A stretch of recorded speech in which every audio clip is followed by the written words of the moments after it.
Vamos a llamar a Gustavo Grobocopatel, empresario argentino. Bueno, ha estado vinculado a la producción agropecuaria aquí en Uruguay, está radicado aquí en Uruguay ahora, y vamos a hacer una entrevista en conjunto. Va a estar participando de la misma Gustavo Polak, también estará Pedro Rossini, y la idea es que vía WhatsApp, estaría bueno poner el número de WhatsApp en la pantalla.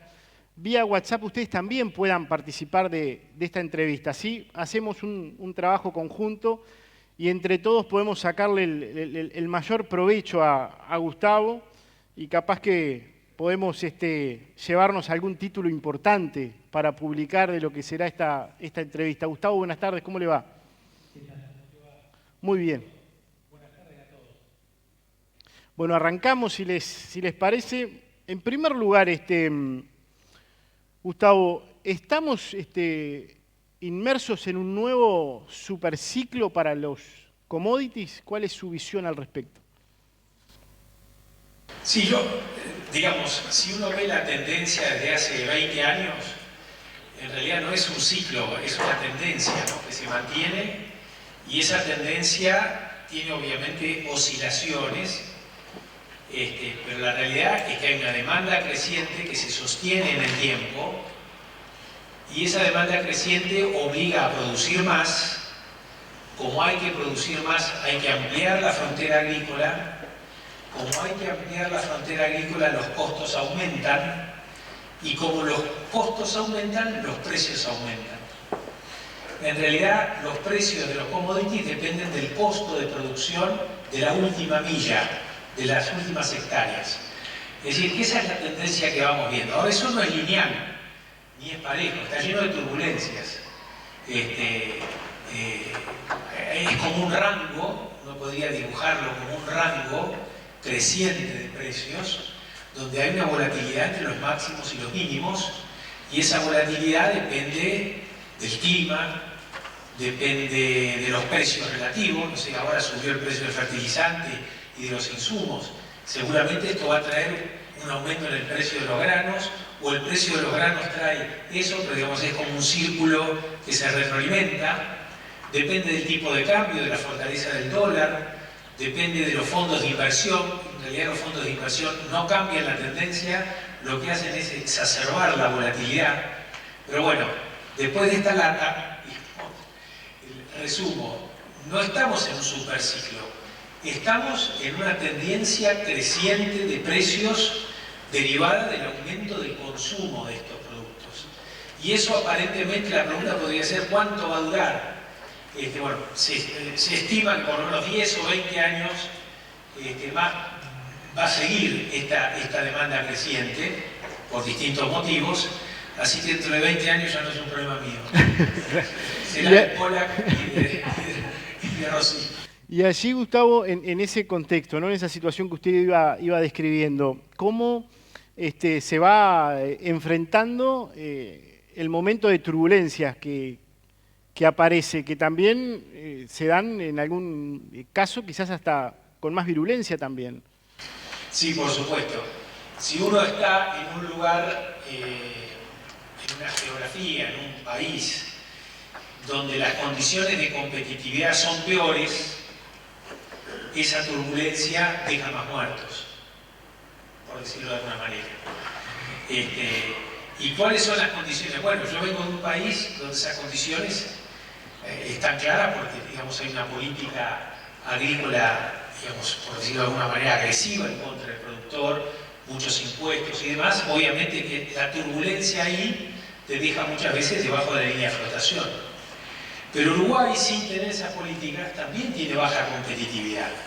Tiene altos costos de fletes, altos costos de insumos, en fin, entonces también Uruguay sufre por distintos motivos, o el productor uruguayo sufre por otros motivos, los golpes de esa turbulencia. Ahora, bueno, hay que gestionar la turbulencia. La turbulencia puede ser una oportunidad también, no necesariamente la turbulencia es todo negativo. Puede ser negativa o puede ser positiva, hay que gestionarla. Y gestionar la turbulencia es gestionar riesgos, volatilidades. el rinde, el precio, los costos, en fin, y ahí hay diferentes herramientas donde el productor tiene que involucrarse cada vez más. ¿Sí? Es cada vez más difícil ser productor, y en ese caso el productor tiene que recurrir a proveedores de servicios que les ayuden a disminuir esa turbulencia. Por ejemplo, la empresa que nos convoca hoy. En la medida que tomemos mejores decisiones sobre qué nutrientes usar, qué cantidades, cuáles son las relaciones óptimas de insumo-producto, vamos a tener menores costos, menores gastos, mayores ingresos relativos, y entonces la turbulencia se va a sentir menos. Usted mencionaba que Uruguay tiene también en algunos temas baja competitividad. ¿Qué diferencias tiene esta situación que hoy se vive en Uruguay, donde los precios son buenos, son altos, frente a la que se dio desde 2002-2003 hasta 2014, donde se registró un incremento importante de inversiones y llegada de capitales extranjeros al Uruguay? ¿Estamos en una situación similar aquí en Uruguay en este momento, o hay diferencias y las mismas son importantes? No, es diferente, siempre es diferente, no solamente en Uruguay, en todos lados, las cosas evolucionan. En el 2003 había una especie de gap tecnológico entre Uruguay y el caso de Argentina.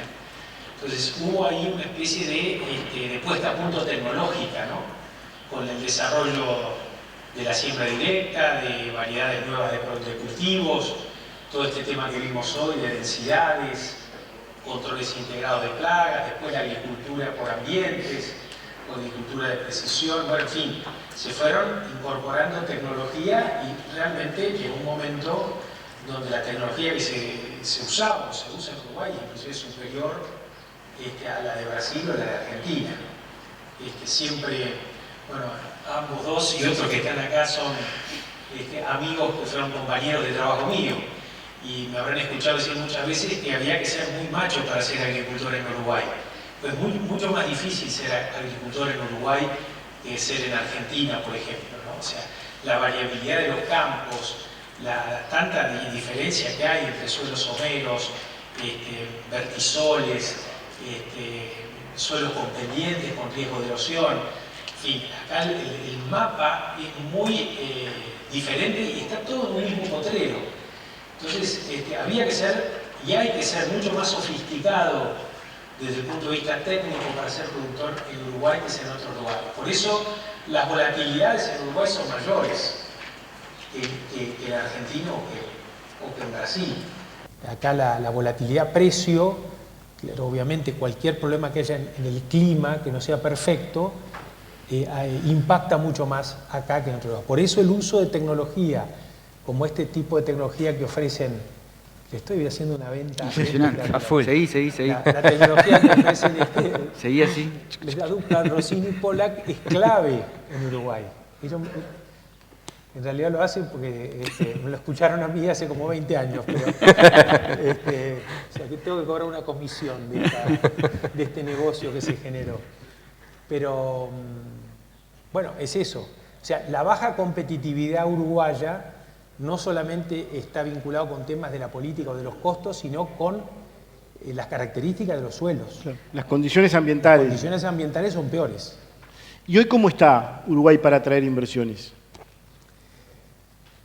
Bueno, o sea, es diferente al proceso anterior, sí, hay diferencias, pero es muy diferente. Se encareció Uruguay, en ese interín el Uruguay también, no es lo mismo lo que valía un campo en ese momento a lo que vale hoy, por ejemplo, poner un elemento. Ese es un punto, digamos que gran parte de esa competitividad que se ganó fue a precio de la tierra. Y eso no es deseable en términos de, estoy hablando no como si fuera el dueño de campo, sí sería deseable, pero estoy hablando en términos de país. Gran parte de la rentabilidad fue al dueño de la tierra y no al emprendedor, no al agricultor. Entonces el agricultor sufrió. Por eso hubo mucho cambio y mucha rotación de agricultores. Y el precio de la tierra subió como parte, digamos, de esa reacción a una demanda creciente de tierra y a una oferta escasa, digamos, de tierra. Eso usualmente a través de leyes o a través de algún tipo de cuestiones institucionales es bueno, en este caso sí, que el Estado de alguna manera trate de morigerar este tema. Yo soy partidario en Argentina hace muchos años de una ley de arrendamiento que permita dar estabilidad al que arrienda algunos años más y no tener la volatilidad de renovar todos los años el arrendamiento, porque eso es una situación muy, muy complicada, digamos. El productor está pensando en cómo negociar el alquiler y no en cómo mejorar la tecnología, porque el negocio se le va en la negociación del alquiler y no en la productividad, digamos, ¿no es cierto?, en la eficiencia productiva.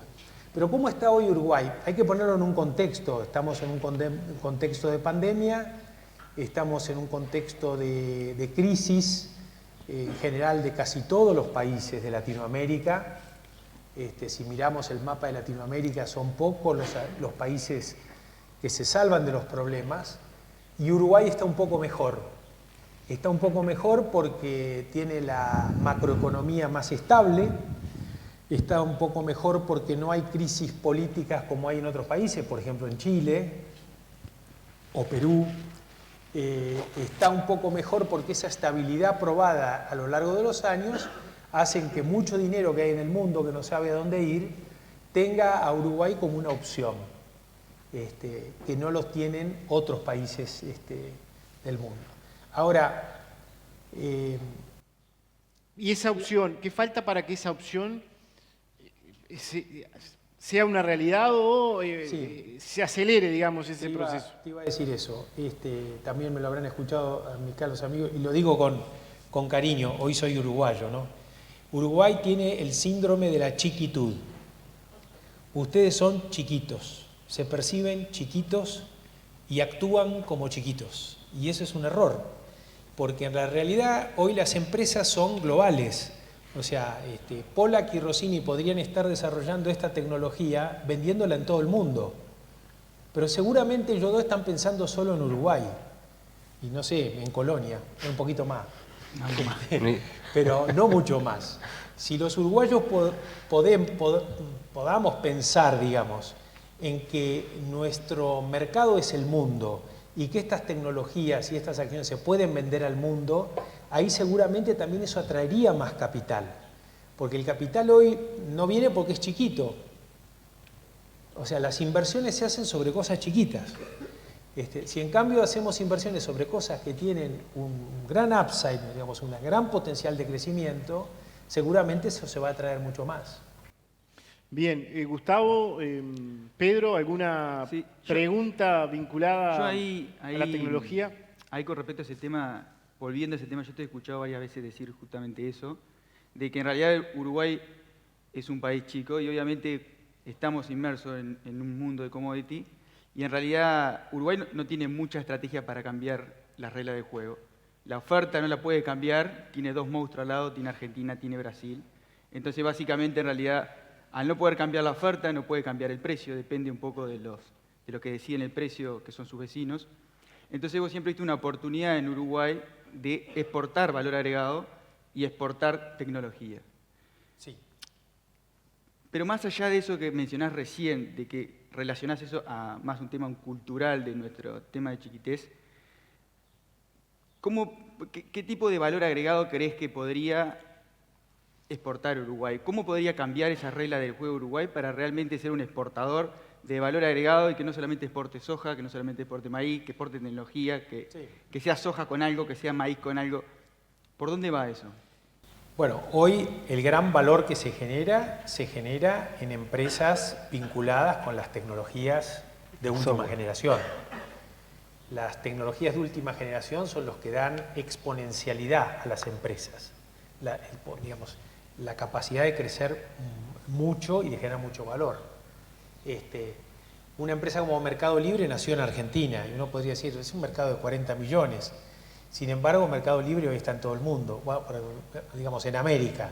Es decir, y se vende a América y el mercado no son 40 millones, son 500 millones de personas. Ustedes están desarrollando todo un proceso y una tecnología de integración de varias tecnologías, procesos y demás, que es muy bueno desarrollarlo en Uruguay, porque el caso más difícil es Uruguay, por lo que dije antes. Entonces, ustedes la tienen que desarrollar y todos ustedes que son los clientes te tienen que contratar, porque si no la agricultura sería inviable si no la hacen eso. O sea que el problema de Uruguay es la oportunidad de Uruguay. El problema de Uruguay es esta heterogeneidad, esta necesidad de hacer agricultura de precisión, agricultura inteligente. El hecho de que ustedes lo desarrollen para Uruguay les va a permitir exportar esto a países, primero como Argentina, Paraguay, Brasil, pero también al resto del mundo. Y seguramente lo que hagan ustedes va a ser mucho más de lo que el resto del mundo necesita, con lo cual va a ser una herramienta muy poderosa para vender al resto del mundo. A eso me refería yo con pensar el mundo para poder después traer inversión. Y cuando lo tengas, vas a traer inversores de todo el mundo que van a querer invertir en ustedes. Y digo ustedes, pero también tienen el ejemplo en Uruguay de D-Local, ¿no? Que es el primer unicornio que tienen ustedes, pero otras compañías también que están pensando en un mercado más grande que el de Uruguay. Y ustedes tienen un mercado más grande que el de Uruguay. Sí. Yendo en esa línea, muchas de las empresas que han sido más multinacionales o que han crecido mucho fuera de fronteras han sido empresas vinculadas pura y exclusivamente o al software o a la tecnología que exportan un servicio o un know-how más concreto y explícito. Y a veces nosotros vemos que en el asesoramiento técnico, en la agricultura y de los pilares nuestros, que es la atención con el cliente y que todos los que están acá nos conocen y ese relacionamiento que nosotros vemos que es un punto a favor, muchas veces es una limitante si uno quiere Está muy bien lo que decís. pensar en más amplitud. Sí, una de las cosas, de las tendencias que vemos es el desarrollo de la omnicanalidad. Es decir, es una relación que integra lo digital con lo personal. Probablemente ustedes hoy están trabajando mucho en lo personal. Sí. En el futuro van a tener que desarrollar una nueva plataforma de inteligencia artificial que permita a sus clientes tener un contacto digital, una parte, y otra parte personal. Es decir, las dos cosas interactuando. No son cosas en paralelo, son cosas que se integran como una sola, ¿no? Bien. Eso te va a permitir ser más eficiente a vos en la atención a los clientes. Bien. Y permitir crecer más. Está Hasta buena un momento donde tus clientes estén culturalmente digitalizados y ya casi no te necesiten más. Van a poder hacerlo todo online. Bien. A eso les cobras menos, por supuesto. Sí. Y viendo un poco lo que comentábamos al principio de que para de alguna forma atender los vaivenes del mercado y en las condiciones, por ejemplo, del Uruguay, pero puede ser del mundo, donde las tecnologías de agricultura de precisión pueden ayudar a ser más eficiente en el sistema y demás, ¿por qué un poco ves o crees que el avance de esta tecnología no ha crecido tanto? Hoy capaz que mirando solo en Uruguay no es un área importante o de relevancia que se maneja. Claro. Si bien todos los productores tienen su cosecha con monitor, tienen fertilizadora variable, o sea, toda la tecnología a disposición, porque es que no se logra dar capaz que ese cambio cultural, que capaz que todos acá más o menos ya cambiamos un poco el chip y la cabeza, pero ¿por qué no se puede avanzar o más rápido o más gente que esté interesada, por ejemplo? Hay varias cosas, hoy lo hablábamos en el almuerzo. Es probable que casi todo el mundo de ustedes use WhatsApp, o use Facebook, o use Instagram. Y se pasan horas, no sé, a mí el teléfono cada cuánto me sale y me dice, usted pasó 4 horas por día en las redes sociales. Una locura, ¿cierto? Ahí es como que me quiero deprimir. Pero bueno, pero te pasás 3 horas por día, 4 horas por día en las redes sociales.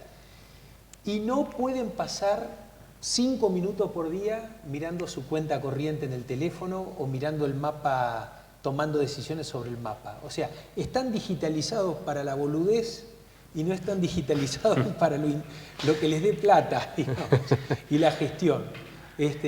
Bueno, eso es un tema cultural, es un tema que que cuesta transformar, pero yo creo que viene un momento de transformación. Lo que pasa es que es cierto que las herramientas que hay digitales para la gestión tienen todavía complejidad. Es difícil entrar, la experiencia del usuario no es muy buena, haces clic y después querés abandonar porque no respondió rápido, pero eso se va a ir resolviendo. Ahí, Se va a ir resolviendo. Ahí, Gustavo, justo lo hablamos también en el almuerzo, que en realidad es cierto, sí, hasta una persona de 70, mi madre pasa con el Facebook todo el tiempo, y en realidad es muy sencillo agarrar la mano al Facebook, es muy sencillo agarrarle la mano al Twitter, al Instagram, todo es fácil. La gente en realidad de todo tipo de edades lo adopta, porque también hay rutina, pero además de esa rutina hay atractivo, ¿no? A todos nos gusta chusmear qué hace el otro. Sí. Ahora bien, el agro en realidad ha generado muchas plataformas, pero no logra rutina. ¿No cree que también hay un tema también de lo que estamos atrás de meter esta tecnología, además de no hacerlo atractivo? De que no hay un tema de que para el productor, pues sí, la plata tendría que ser atractivo, porque si vos te permite hacer más dinero, sin embargo no logra ser atractivo. Bueno, pero eso se llama experiencia del usuario. Es decir, eso es lo que yo digo es que las plataformas tienen que ser lindas, fácil de ver, a un clic. O sea, no podés estar metiéndote y que sea difícil, que te vuelve para atrás, que se te cae. O sea, hay ahí un tema de experiencia del usuario. Si ustedes pudieran tener la información que tienen ustedes a un clic y de una cosa bella, linda, estoy seguro que la gente se metería a ver el campo.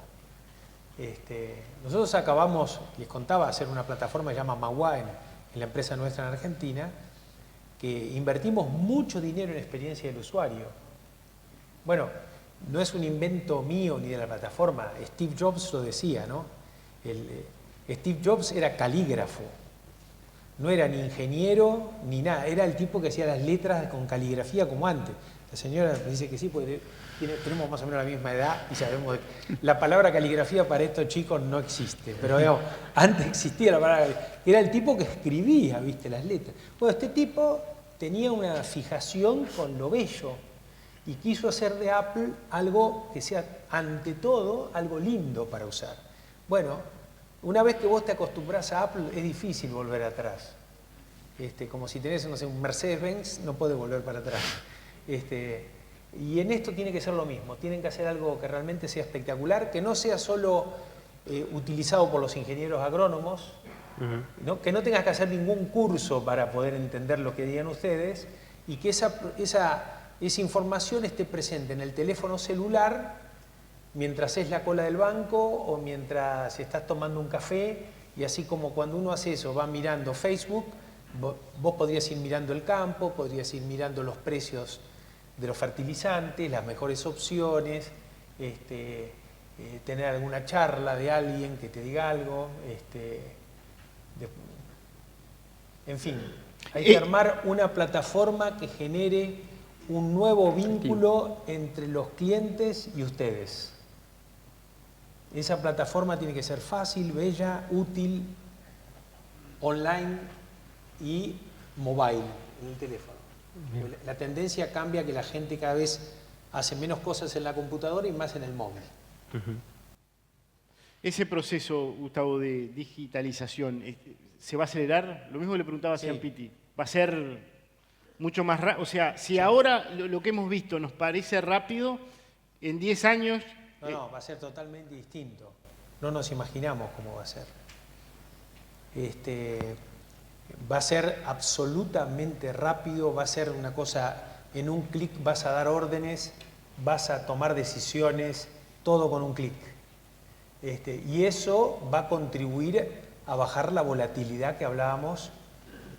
La volatilidad va a ir creciendo, no va a ir decreciendo. Claro, pero eso no... Viene el cambio climático, vienen las crisis políticas, que van a ir creciendo. Entonces vos cada vez vas a tener que hacer mejor gestión de esa volatilidad. Pero esa volatilidad en muchos casos está influenciada hoy por la velocidad de la información. Lo que pasa hoy, quizás hace 50 años demorábamos un mes en enterarnos. O no te enterás. Hoy estamos continuamente viviendo en línea, o sea, enterándonos de todo. Y eso exacerba la volatilidad. ¿cómo pensás vos que va a disminuir la volatilidad cuando vamos a tener muchísima más información? No. ¿Habrá alguien que procese La y que diga volatilidad- esto sirve, esto no sirve? Muy bien. La volatilidad va a ser mayor, lo que vos vas a hacer es poder gestionar la volatilidad mejor con estas herramientas. Así de simple. Bueno, es lo que se viene dando, ¿no? O sea, no estoy inventando nada nuevo, es lo que vemos. Si uno deja de ver el día a día y empieza a ver cómo estábamos hace 15 años o 10 años, 5 años, lo ves ahora, ves que esa es la tendencia. No, es que hay una mejora, sin duda. Estoy describiendo lo que pasa y proyectando lo que pasa, no estoy haciendo ningún tipo de futurología. Después hay elementos de futurología muy impresionantes que están ocurriendo y que son cosas que son disruptivas. Una tiene que ver con la robotización. Hasta ahora la robotización que vemos es el reemplazo del hombre por un robot. Pero la robotización que viene, que para mí es terrible, es que van a haber robots que van a reemplazar al tractor y las sembradoras.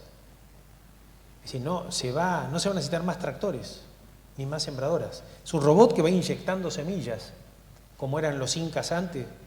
En lugar de un inca va a haber un robot que andan a 60 kilómetros por hora. Bueno, ese es uno de los grandes cambios. El otro cambio importante es que ya se está empezando a utilizar nitrógeno del aire para ponerlo disponible para las plantas. Acá es el 70% del aire es nitrógeno. Bueno, ¿para qué queremos ir a comprar fertilizante Isusa y traerlo de Ucrania si lo tenemos acá en el aire? Entonces se está trabajando en la idea de transformar el aire en fertilizante. Eso va a disminuir el costo del fertilizante en forma dramática. Cuando se disminuye el costo del fertilizante se puede usar más fertilizante por hectárea porque mejora la relación insumo-producto. Y entonces vamos a usar más fertilizante hasta tal punto que las plantas se van a revolcar por la cantidad de nitrógeno que vamos a poder usar. O entonces hay que cambiar la genética, como ya pasó en la Revolución Verde, que cambiamos la genética para que aguante más dosis de fertilizante. Y las plantas van a rendir 2 o 3 veces los rendimientos van a ser 2 o 3 veces lo de hoy. Esas son cosas más disruptivas que pueden llevar un poco de tiempo más. ¿Qué plazos más o menos? Así nos vamos preparando. Está picante el amigo, está picante. Está picante, es un está problema picante. para Pollack y Rossini. Si vivo voy a estar ahí en Riachuelo tirado en un rincón. ¿Qué lo trajo Gustavo a Uruguay? ¿Por qué Uruguay? Bueno, Uruguay me trajo en el 2003 Kirchner. Un chiste. Pero no, bueno, yo viví mucho, digamos, tuve una intensa... Pero se llevaba bien usted con Kirchner, ¿o no? Picante, ¿eh? No es un problema de llevarte bien. O sea, uno puede hacer lo que quiere en la vida. Lo que no, yo solo le pregunto. No puede evitar son las consecuencias, ¿no es cierto? No, bueno, de Uruguay tengo una intensa actividad, digamos, de estos 15 años. Después encontré hace como 6 años un lugar en Colonia que tiene una serie de particularidades, una de ellas que está cerca de Argentina, pero además la más importante es que es un lugar extraordinario, tranquilo. Entonces había decidido ya hace 5 años, la pandemia ya directamente me pegó una patada de Buenos Aires y me trajo directamente a quedarme en Colonia y decidí radicarme. ¿Y estás explorando algún negocio aquí en Uruguay? Fue la que se ríe. Le está metiendo tabasco, ya. Le mete tabasco ya. Está muy picante. No, Pollack me va a ver cada tanto y los amigos me van a ver cada tanto y me dicen, ¿y qué haces ahora? ¿Qué hacemos ahora? Yo digo, no, estoy retirado, no quiero hacer nada, pero la semana pasada compré un campo. ¿Y no para hacer agricultura o...? Sí, para qué sé yo. Pero no está en una zona No te agrícola. puedo decir, le hice un plan al banco de que iba a hacer determinadas cosas de acá a 10 años. Claro. Todos sabemos que no sé lo que vamos a hacer dentro de 5. Pero ese campo no está acá en una zona agrícola. O sea, está en Cerro Largo. claro. O sea que ahí también la ganadería se puede meter. Sí, claro. Yo quería conectar una cosa que dijiste con el tema de nitrógeno ahí, que me quedé un poco pensando. En la mañana justamente hubo una charla que estaba Sebastián Massili hablando sobre alto rendimiento en maíz, explorando 16.000 kilos, y decía, bueno, hay dos grandes corrientes, densidad, genética y nitrógeno. Y en ese momento Alexis González, yo estaba sentado con él, me dice, todo muy lindo más nitrógeno, me llega el mensaje, ¿cuánto subió la urea? Claro. Y después tuvimos una charla ahí en el comedor donde hablábamos un poco cuánto sembraba DP, ¿no? Y sembraba 90.000, 100.000 hectáreas. Y hoy por hoy estamos en realidad en términos de precio, estamos muy similar a esa época que yo me recibí, 2009 por ahí, donde en realidad los precios eran muy buenos. Sin embargo, hoy por hoy, dijimos eso en la conversación, dijimos, bueno, pero sin embargo no hay ya empresas, o sea, hay muchos más jugadores en el juego, ya no hay pocos jugadores con grandes áreas. Sí.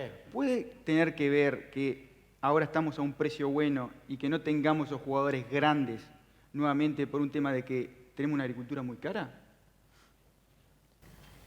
Bueno, sin duda el negocio no es tan bueno.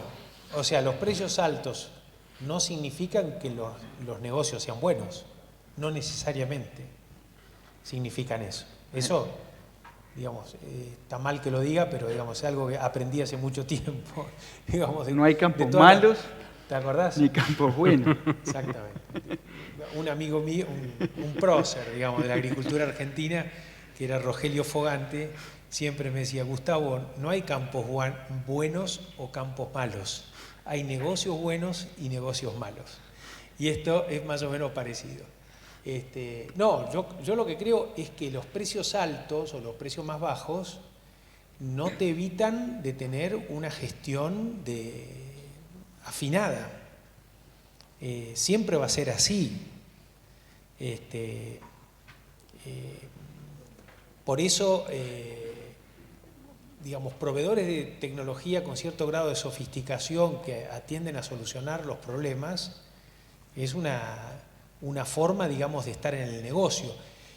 Sí, esto me gustaría dejar claro porque está cambiando la idea del negocio agrícola. Antes, bueno, sí, el productor, pero hoy hablamos de ecosistemas productivos, ¿no?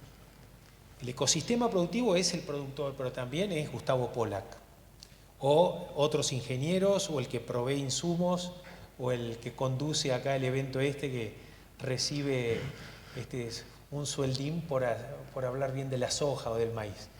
Pero el ecosistema es más complejo.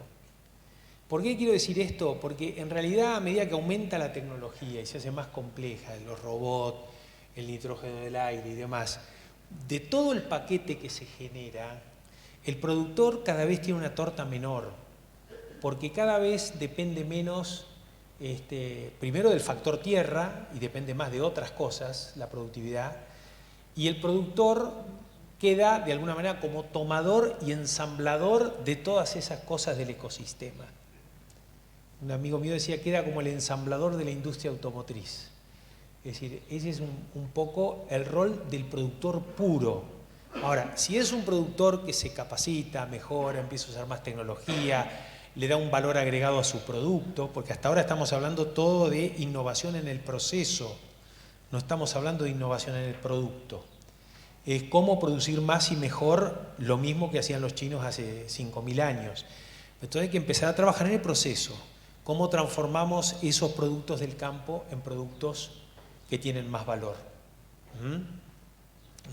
La carne sintética, los productos, no sé, otro tipo de productos que seguramente van a ocupar las góndolas de acá a 10 años. De todas esas partes se van a ir desarrollando y van a formar parte de este ecosistema donde, vuelvo a decir, el productor tradicional cada vez va a tener un rol menos significativo desde mi punto de vista. Por eso yo creo que el productor del futuro no es el productor que vimos antes, es un productor nuevo, que tiene que meterse en temas tecnológicos, comerciales y de transformación. Y si no lo hace, va a quedar en un rol secundario. Lo digo, digamos, con cierta tristeza y con, digamos, yo vengo de abuelo, padre, productor, yo me formé como productor, pero es la realidad. Si uno ve la agricultura hoy con la agricultura hace 30 o 40 años, cada vez es menos importante el rol del productor, es más importante el técnico, es más importante el proveedor de insumos, el fertilizante que aumenta, se queda con una torta grande ahora, en fin, eso es una tendencia que no va a detenerse, se va a acelerar. Y eso que vos decís del rol del protagónico ahí, del productor, ¿eso en realidad está dando una tendencia? ¿En realidad crees que nos vamos a volver a la era de los grandes pools de siembra nuevamente? Yo creo que se demostró algo que uno suponía, que es que la agricultura, la diferencia entre el éxito o el fracaso en la agricultura es el control operativo. Digamos, el ojo del amo engorda el ganado. Es decir, por eso en la historia la agricultura queda en manos de empresas familiares. Porque las empresas familiares no son tan buenas para la innovación, no son tan buenas para traer capital, pero son muy buenas en el control cotidiano, en general, ¿no? Entonces, esa es una de las razones que hay algunos trabajos académicos que muestran esto. Entonces, yo creo que lo que va a haber son crecimientos de escalas, pero no porque las empresas se hacen más grandes, sino porque las empresas se nuclean formando redes o ecosistemas de empresas que van a buscar el tamaño a partir de ese tipo de diseño organizacional. ¿Y eso, no sé si está claro. ¿Y eso se torna atractivo para recibir capital, por ejemplo? Eso se puede tornar atractivo si hay un buen mecanismo de gobierno y si hay una buena estructura formal de eso. Sí, señor. Esa es la chance entonces para recibir capital. Como estamos hoy y como está el escenario, con la foto de hoy, es más difícil. Sí, pero digamos, una empresa uruguaya que tenga ese diseño y que tenga un mercado que es más allá de Uruguay, eso atrae inversiones. Uruguay atrae hasta ahora inversiones para hacer edificios en Punta del Este o en Colonia o para comprar campo. Esa es una pan para hoy, hambre para mañana. Está bien, no estoy en contra, que se hagan, pero las inversiones productivas que transformen, que generen los mercados libres del agro, va a venir cuando se den esas condiciones que acabo de decir. Y ese ecosistema, o sea, significa, hablando mal y pronto, que la cadena estaría muchísimo más integrada. Sí, eso es una tendencia. Hay una tendencia a la desintermediación en las cadenas. Ejemplo, Sí. el rol de los traders. O sea, van a estar más cerca de van a querer estar más cerca de la producción. Sí, o sea, los traders en el rol que tuvieron histórico cada vez tienen menos sentido. ¿Por qué existían los traders tradicionales? Sí. Porque tenían capacidad financiera y capacidad logística. Hoy vos no necesitas la intermediación de un trader ni para logística ni para financiar. Entonces, las estrategias, si vos analizás la estrategia de Bunge, de Cargill, de Dreyfus, es ir a inversiones más en procesamiento y menos en trading. Están cambiando, están virando. Y hay empresas chinas o japonesas de procesamiento en China que buscan acercarse más a los productores. Y al consumidor final. Es el caso de Costco. Claro, y al consumidor final. Bueno, O sea, ellos tienen las máquinas de procesar que lo ubican cerca de los consumidores chinos en este caso. O sea que ese es un cambio que ya se está dando. Se está dando. Y no es una cosa que lo digo porque soy imaginativo, es un cambio que ya se dio en la industria minera y ahora se está dando en la industria de los granos. ¿Y cuánto juega el consumidor ahí? Un consumidor que quiere saber más cómo se produce lo que está adquiriendo, ¿eso cómo puede variar en...? Va a haber distintos tipos de consumidores, también es algo que se ve hoy. Hay consumidores sofisticados. En los mercados, digamos... Prototipo europeo, digamos. Claro. Que quiere tener información, que quiere tener trazabilidad, etcétera, etcétera. Hay otros hay otros consumidores que necesitan más barato, África, o algunos sectores de Asia-Pacífico. En China eso está cambiando rápidamente, de querer barato a querer más información, básicamente porque China sufrió mucho el tema de salubridad y el tema de seguridad alimentaria. Entonces va a haber consumidores para todo tipo. Finalmente la convergencia es que cada vez va a querer que producir más barato y de mejor calidad. Claro. Pero eso también para algunas empresas puede llegar a ser una oportunidad para empresas productoras, por no decir productores, sino ya empresas productoras que están en el Esos sector. ecosistemas productores sofisticados, tecnológicos, que gestionen la volatilidad y que puedan tener algún tipo de vínculo directo con el consumidor y hacer trazabilidad. Ustedes saben lo que es el blockchain y la importancia que tiene eso para la trazabilidad. Hoy es muy fácil, digamos, cuando empezamos a hablar de esto hace 20 años era difícil, ahora es fácil, con la Internet de las cosas, en fin, con toda esa tecnología aplicada al agro, va a hacer que más productores estén en contacto con los consumidores y que eso, no sé si va a valer mucho más, pero por lo menos va a haber una demanda más estable para los productos. Sí, o sea, uno va a saber lo que va a vender, o sea, Sí. con lo cual puede planificar qué producir. Sí. Sí, yo una vez fui a un restaurante que me mostraron una película del novillo que me estaba comiendo. Fue un poco deprimente ver que me morfaba a ese bicho tan encantador, pero no, digamos, sin llegar a esos límites, va a existir ese tipo de cosas. Bien, Gustavo, acá la idea también es que la gente pregunte y llegan vía WhatsApp algunas consultas y justamente una de ellas va a lo que fue la expansión multinacional de los Globo, que estuvo en Brasil, Sí. en Uruguay, en Argentina, no sé si en Paraguay creo que no. Tuvimos también. Sí, Paraguay también. ¿Cómo fue esa experiencia? Bueno, el sueño siempre nuestro fue hacer una gran multinacional del Mercosur. Es decir, hay multinacionales del agro norteamericanas y europeas, o sea, las ABCD. El sueño que tuvimos en ese momento con mi familia y algunos socios es armar una multinacional de acá, y eso fue lo que construimos. Pero no solo copiando el modelo de las multinacionales, sino armando un modelo nuevo, que era un modelo de mucho mayor cercanía al productor. Es decir, una integración con el productor mucho mayor, haciendo estas siembras asociadas y el desarrollo tecnológico y demás, y menos en el trading, porque ya en ese momento veíamos que el trading era una tendencia a desaparecer. Por distintos motivos, esa experiencia uno puede decir que fracasó porque no se llegó a hacer esa multinacional, o también podría decir que fue un éxito.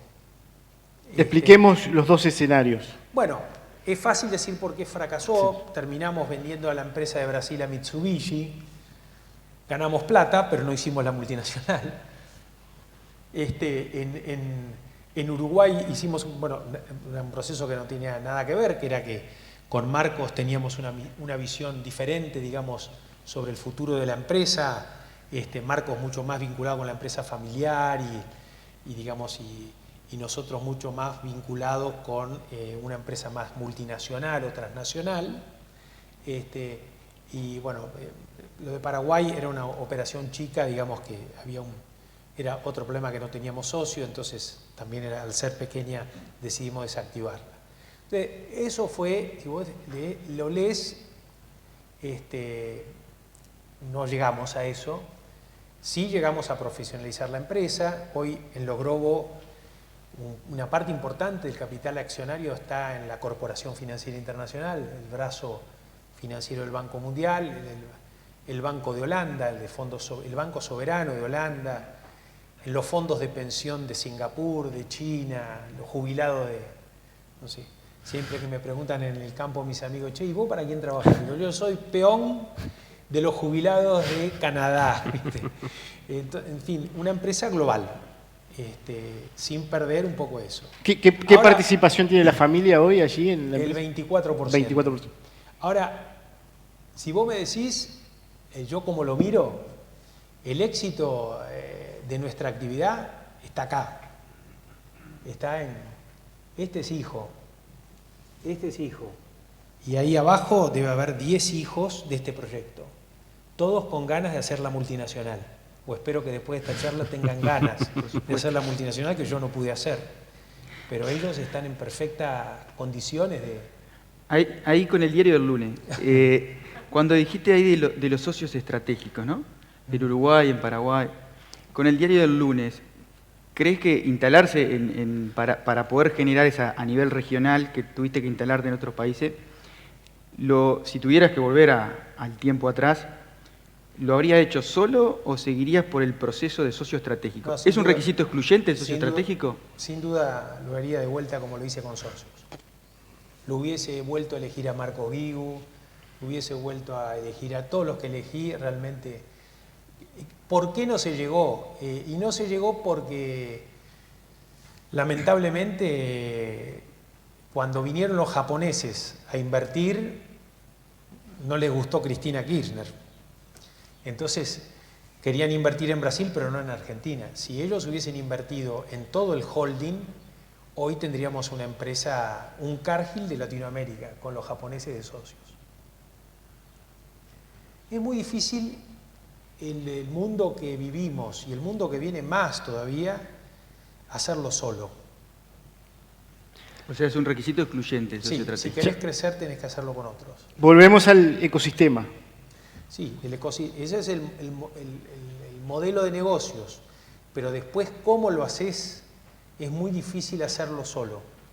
Siempre lo haces con socio. Puede ser que sea un socio estratégico, como sean los emprendedores locales, o si no un banco o inversores, pero siempre son socios. ¿En qué se está focalizando los Globo en Argentina hoy, Gustavo? Los Globo es una empresa, sigue siendo grande, sigue siendo líder,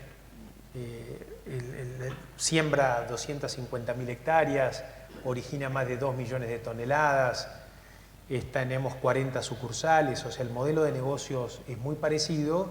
Hoy estamos entrando todo en el mundo digital, en desarrollar plataformas digitales para la nueva. O sea, el directorio de los Globo, el Banco Mundial y demás, me encargó de decir, bueno, ¿cómo va a ser los Globo dentro de 5 o 10 años?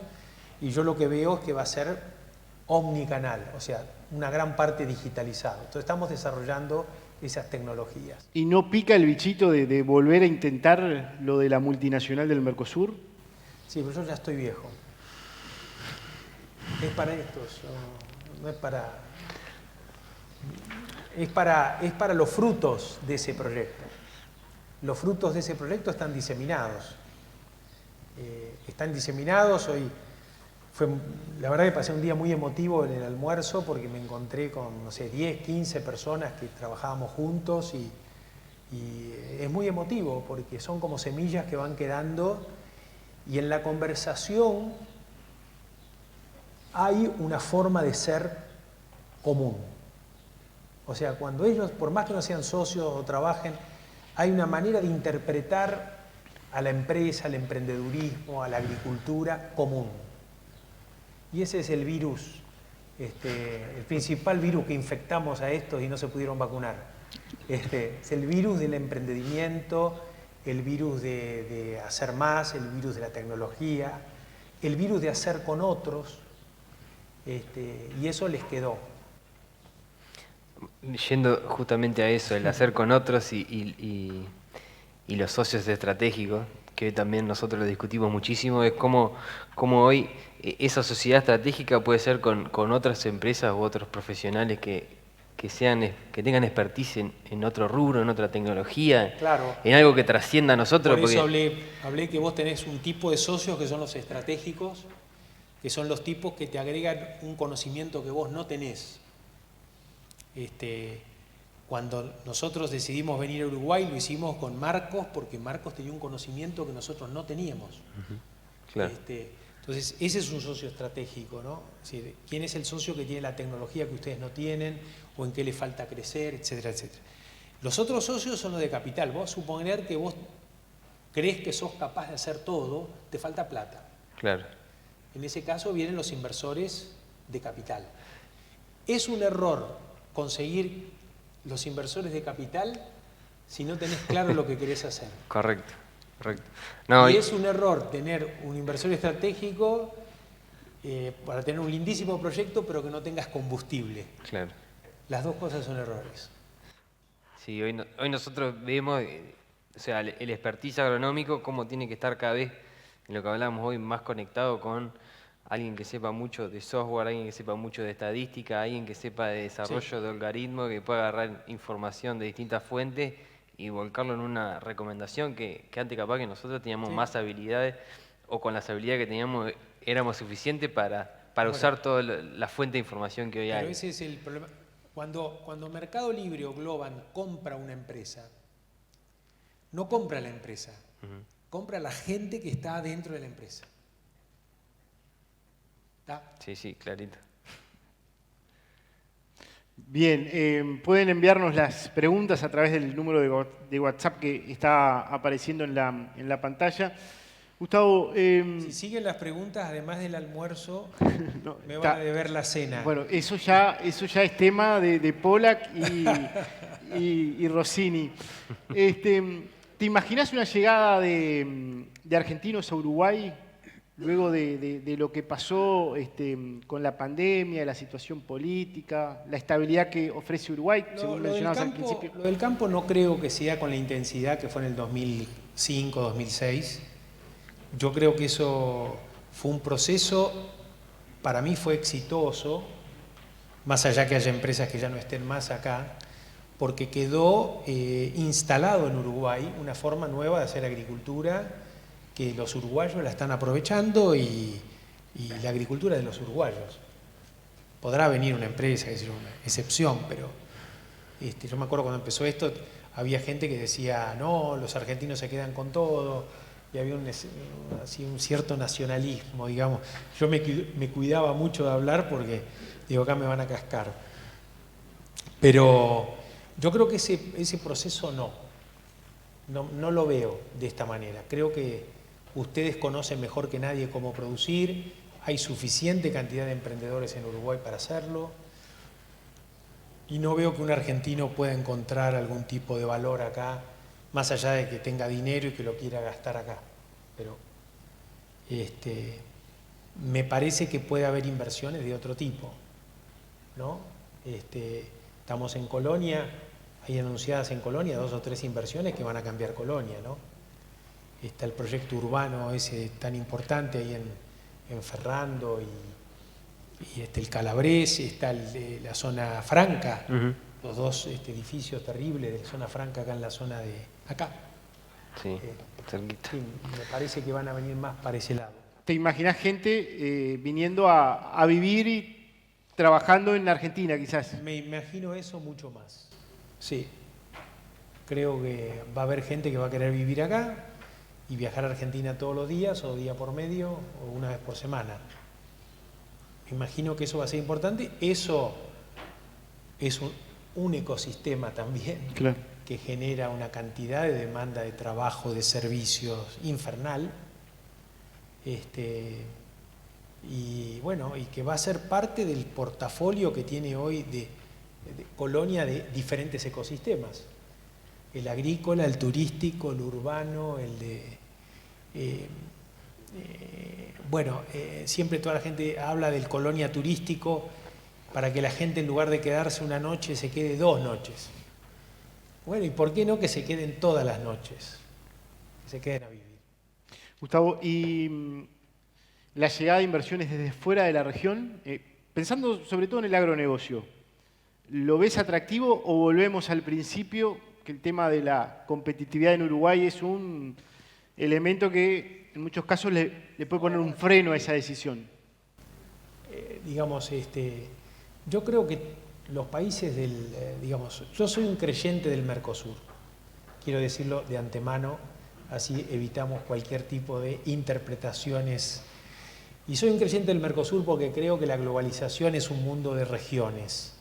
O sea, hay que negociar desde las regiones, por un tema de competitividad, de estrategia. ¿Ves mal que Uruguay haya encarado un TLC con China, por ejemplo? No veo mal, pero no sé para qué. Es decir, no es que lo vea mal, pero digo, si hicimos un TLC en Uruguay con China para vender más carne, mucho más beneficio le dio a Argentina prohibiendo las exportaciones que el TLC. Entonces, yo no me pelearía con Argentina. Me quedaría callado, esperando que se manden otra cagada, porque eso es más beneficioso que el Tratado de Libre Comercio. Lo digo con total cariño. Creo que se juegan también temas políticos, ¿viste? De Claro. quién es el más líder, esto y el otro, que digamos, me da un poco, hay que ver cómo deriva. Yo creo que Es cierto que es difícil negociar con Argentina y es difícil negociar con Bolsonaro, o sea, no es fácil. Pero bueno, esos son procesos históricos más largos que los de un gobierno y a veces hay que esperar los momentos propicios. Hasta ahora no hicimos nunca nada. Tenemos ese edificio Mercosur acá en Montevideo que yo cada vez que paso, no sé qué, lo habita gente que le pagamos un sueldo y no sé qué hacen. En fin, hay que barajar y dar de vuelta. Pero está difícil para barajar y dar de vuelta. Cuando uno analiza el escenario político de cada país. Los gobiernos cambian. Pero el Mercosur está trancado, ¿cuánto? Bueno, Hace Mercosur muchísimo tiempo. Desde que nació. El Mercosur tuvo primero un beneficio que tuvo que ver con la pacificación en la zona. O sea, todas las hipótesis de conflicto se barrieron cuando se hizo el Mercosur. Eso fue un éxito. Segundo éxito, que el comercio intrazonal creció de una manera increíble. O sea, si ustedes miran las estadísticas de lo que era el comercio antes y después, fue impresionante. Ahora, lo que falló es que, digamos, después de 10 años o antes, tendríamos que haber abierto el Mercosur al mundo. Claro. O sea, de pasar de un Mercosur para Argentina, Uruguay, Paraguay y Uruguay, a un Mercosur para el mundo. Cómo salir a competir hacia afuera. Y ahí los gobiernos, entre un poco de ignorancia y un poco de lobby de las industrias, primero la brasileña fue la gran responsable, después la argentina también, o una parte de la industria, y después, bueno, hay gobiernos que no entienden la globalización. Es decir, hay gente que no sabe, no entiende lo que es el capitalismo, o, en fin, hay cosas muy básicas. ¿Pensás que puede cambiar eso en el corto plazo? Sí, sí, va a cambiar. Va a cambiar y en todo caso por ahí esta cachetada de Uruguay sirve para que se haga más rápido. ¿Cómo está Argentina? ¿Cómo lo ves Argentina desde el punto de vista político? No opino de mi país fuera de mi país. Te cagué. Sí. Pasar a la siguiente, Rubén. Sencillo. ¿Y a Brasil cómo lo ves en este contexto? Decías lobby de la industria. Hoy puede ser que en Brasil se incremente el lobby agropecuario y sea el que esté... ¿Qué pasa? Que Brasil, yo conozco mucho Brasil, lo conozco a fondo. Y, digamos, Por eso se lo pregunto. Lo quiero. O sea, para mí es un país encantador, querible. Tuve una discusión una vez con Jorge Valle sobre este tema. El expresidente Jorge Valle era recontra anti-Brasil, ¿no? Entonces me peleaba y me dijo de todo, como corresponde a Valle. Pero Brasil, uno mira a Brasil, te lo dibujo en esta frase, y dice, Brasil crece el 1% anual, o el 2% anual. Bueno, y es como todo promedio, oculta cosas que no tienen nada que ver con eso. Brasil agroindustrial crece al 10% anual desde hace 20 años. El Brasil no agroindustrial, el famoso de industrial de San Pablo y demás, decrece al 5 o 6% anual desde hace 20 años.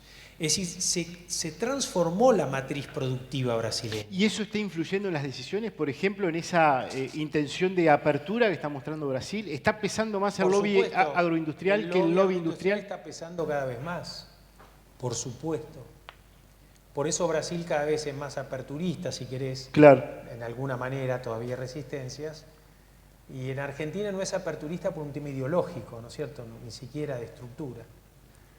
Y perdona que te corte, pero ya que estamos hablando de Brasil y un poco de la región y el relacionamiento entre los países, teniendo en cuenta, en un caso concreto de este nuevo gen o de tecnología que desarrolló Biocere, Sí. en trigo principalmente para resistencia de sequía, y como que, por lo que entendí o leí, Brasil no está aceptando trigo No. con esas características.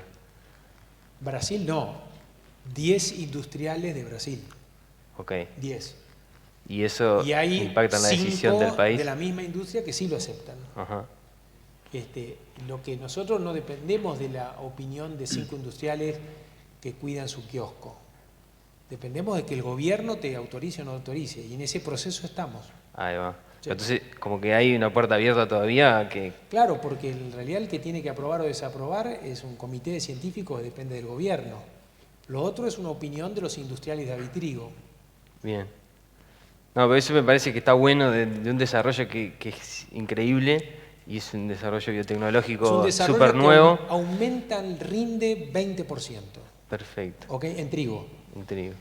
Y fundamentalmente lo Y es un gen de aumenta resistencia en lugares a- como Uruguay, con los suelos tan someros, Someros.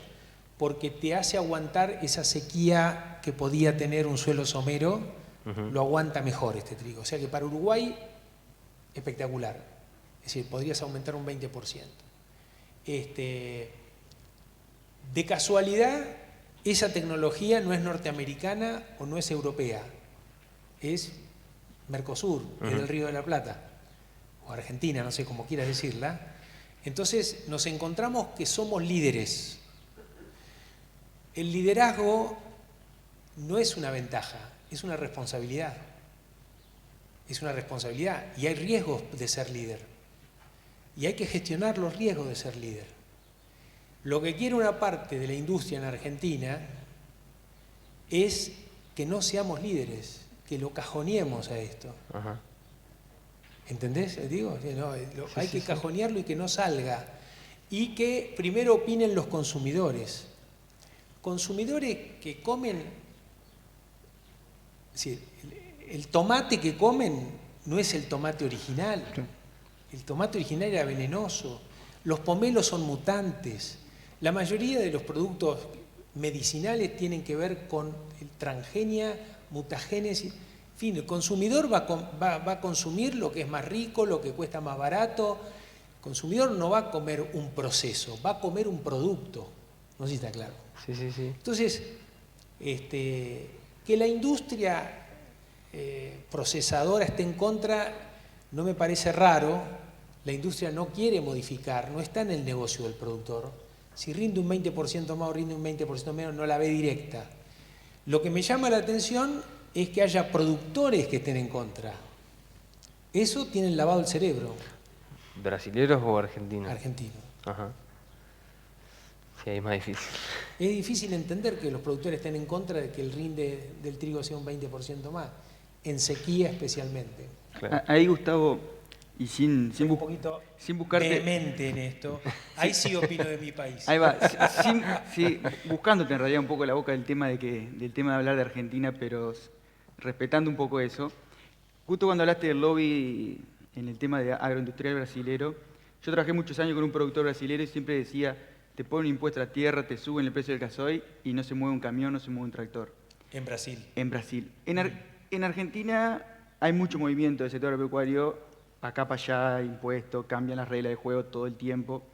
Sin embargo, no hay un freno tan grande. ¿Es porque en Brasil los otros sectores apoyan al sector agroindustrial? ¿Es algo cultural del sector agroindustrial? ¿En Argentina no tiene apoyo de otros sectores? ¿Es cultural? ¿Por qué es que no puede tener ese impacto tampoco? Bueno, yo creo que eso cambió, después de la 125 en Argentina eso cambió. O sea, hay más apoyo de otros sectores y hay más conciencia, ¿no? Me da la impresión de que vos le preguntás a un taxista en Buenos Aires, ahora, ¿qué opina de un productor agropecuario? Y en general el tipo que digamos que ideológicamente no está en contra te va a decir, y es gente muy moderna, muy responsable, tecnológicamente desarrollada. Antes de la 125 todos pensaban que eran oligarcas antiguos y demás. O sea, eso cambió. En Brasil hay una representación política de los productores mucho más fuerte. Está la bancada ruralista, ¿no? Que tiene un poder de lobby mucho más fuerte en el Parlamento que en Argentina. En Argentina ese poder no existe, no hay una bancada ruralista y es simplemente un lobby que hay por afuera de las instituciones de la República. En materia agrícola, en el Mercosur, ¿Brasil es el más competitivo? Bueno, sí, hoy sí. Y los resultados están. O sea, mirá cómo evolucionó las toneladas producidas en Brasil de los últimos 10 años versus las de Argentina o versus las de Uruguay. Y allí, para que sucediera eso, Gustavo, hubo trabajo, digamos, planificado o se fue dando producto de la inversión y el tesón del empresario y del productor, o hubo una comunión también con el sistema político? Uno ve, por ejemplo, lo que pasa con el Arco Norte, donde hoy sale un volumen muy importante de la... Pero es bastante fácil la respuesta para mí. En Brasil no es una economía dolarizada. Entonces, cualquier devaluación del real no va a inflación. Sí, se vio, claro.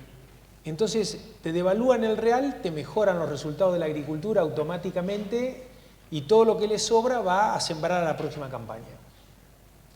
En Argentina eso no ocurre. Es totalmente dolarizada y es inflación. Bueno, Brasil tiene una macroeconomía muy estable. Tiene reservas altísimas. O sea, la macroeconomía de Brasil es fantástica. Tiene una crisis política. Tiene una estructura impositiva endiablada, tiene problemas con la calificación de talentos, porque el sistema educativo está más atrasado que en Uruguay o que en Argentina. Y esas son las cosas que tiene que resolver, pero la macroeconomía es fantástica. Bien, no sé si hay alguna consulta más. Tengo que ir al dentista. Sí. La última y cerramos, no sé si hay alguna pregunta que llegue vía WhatsApp. La demanda, al principio usted comentaba que la ve creciendo por los próximos 20 o 30 años. Sí. Y esa demanda es pareja para todos los productos, pensando en por ejemplo, lo que produce Uruguay, granos, carne, lácteos, o hay algún elemento allí que sobresalga por algún motivo. Yo diría que es proteínas, ¿no? Proteínas. Proteína carne, proteína soja, maíz también para producir proteína. Lácteos también son proteínas. Me parece que proteína podría ser lo más dinámico.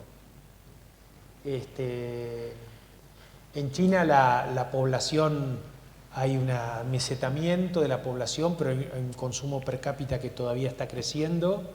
Hay otros países del Asia-Pacífico que van a tomar el liderazgo, los Indonesia, los Vietnam, Camboya, la India.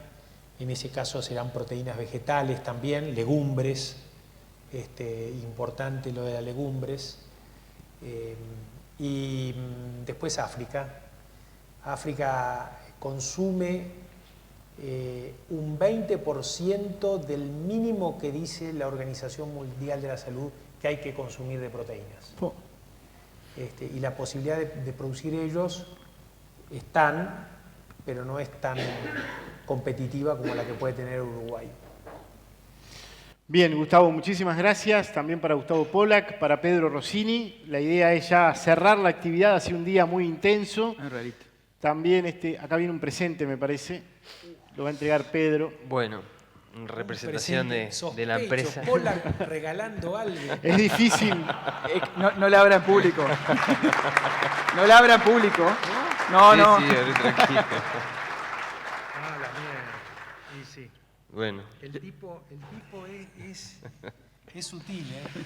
Es sutil. Esperemos que lo disfrute. Sabe cómo ponerme contento. Muchas gracias, un placer estar acá viviendo con ustedes. Pero muy bien. Muchas gracias. Una foto ahí, Gustavo. Muchísimas gracias para todos y de esta forma le damos punto final a la actividad del cuarto encuentro de usuarios de ProNutrition, muy amables. También el que se quiera sacar alguna foto aquí en el back de ProNutrition está disponible y es gratis. Señores, muchísimas gracias, que pasen muy bien.